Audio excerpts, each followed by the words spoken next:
একদমই কম বাজেটের মধ্যে যদি গরম গরম ধোয়া উঠানো গরুর গোস্তের হালিমের সাথে যদি নল্লি পেয়ে যান তাহলে বিষয়টা কেমন হয়। আর ওনাদের এই জনপ্রিয় হালিম খেতে কিন্তু সন্ধ্যার সময় লোকজনের একদম ভিড় পড়ে যায়।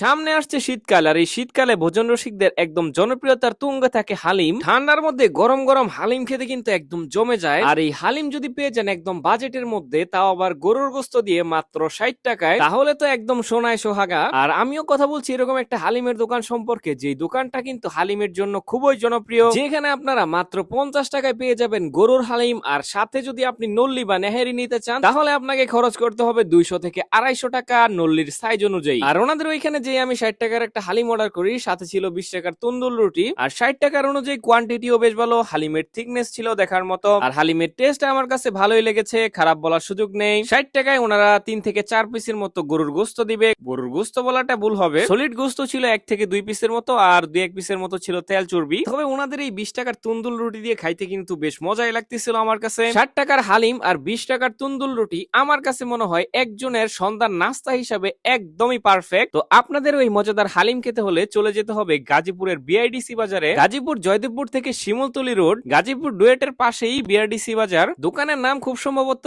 জনপ্রিয় হালিম হাউস। আপনারা গেলে কিন্তু অবশ্যই আমাকে জানাবেন। আর আপনারা যদি এই হালিম খেয়ে থাকেন আপনাদের কাছে কেমন লাগে আপনারা অবশ্যই কমেন্ট করে জানাবেন। আর এরকম ইন্টারেস্টিং ভিডিও পেতে আমার পেজটা অবশ্যই ফলো করে দিবেন। পরবর্তী ভিডিও আসার আগ পর্যন্ত সকলেই ভালো থাকবেন, সুস্থ থাকবেন। আল্লাহ হাফেজ, আসসালামু আলাইকুম।